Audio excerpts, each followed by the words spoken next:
Hace unos 20 años empecé a interesarme por la filosofía de Luciano Séneca, un filósofo cordobés, que mantenía que la filosofía, más que un contenido teórico, era sobre todo un arte de vida, una forma de existir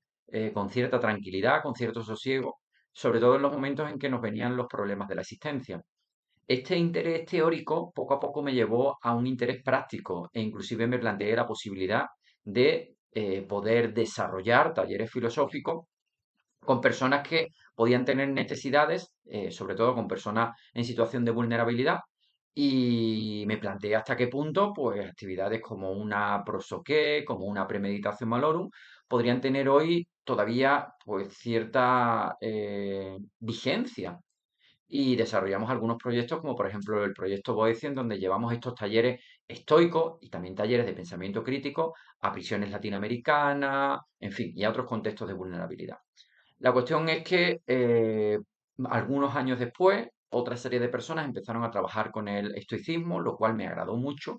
pero poco a poco vi que también había ciertos grupos que instrumentalizaban la filosofía, es decir, convertían la filosofía específicamente del estoicismo en un instrumento para fines que no eran filosóficos. Por lo tanto, al final no hacían filosofía, sino que, por ejemplo, hacían terapia estoica en tanto en cuanto utilizaban a Marco Aurelio para disminuir el estrés o utilizaban el estoicismo para desarrollar resiliencia para que aquellas personas que se dedicaban a la gimnasia, un atleta, pudiera mejorar sus condiciones físicas. Claro, esto no solo tenía el peligro de instrumentalizar la filosofía, sino que hacía decir a los estoicos ciertas cuestiones, es decir, tergiversaba las palabras de los estoicos, porque al final, pues parecía que Marco Aurelio estaba haciendo su filosofía precisamente para mejorar las condiciones físicas de atleta, nada más alejado de la propia realidad.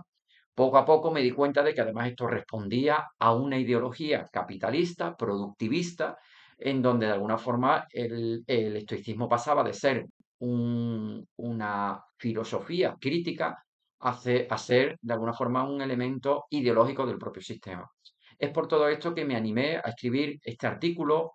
bueno, y dos más, en donde intentase descubrir cuáles eran las tergiversaciones que el neoestoicismo, que los autores que estaban recuperando el estoicismo, las tergiversaciones que estaban haciendo dentro de la propia disciplina. Y me di cuenta de que el neoestoicismo utilizaba las corrientes estoicas para hacer terapia, para mejorar las condiciones para realizar ejercicio físico o inclusive para ser mucho más productivo o ser un mejor líder. Nada más lejos de lo que Marco Aurelio, Séneca, Musonio Rufo o Zenón pues estaban haciendo. En este artículo analizo ese tema y sobre todo en relación con el tema de la lógica. Establezco cómo estos autores han leído poco del estoicismo, han leído mucha literatura secundaria, no conocen las fuentes primarias, sobre todo las fuentes primarias del estoicismo antiguo y del estoicismo medio, conocen algo más del estoicismo romano, pero le faltan toda esta tradición. Y sobre todo no hacen incidencia o desconocen o por lo menos pasan por encima de todas aquellas teorías que no son acordes a la ideología del sistema capitalista. Por lo tanto, os invito a imbuiros dentro de este artículo que intenta recuperar este otro estoicismo que está en la historia en la historia de la filosofía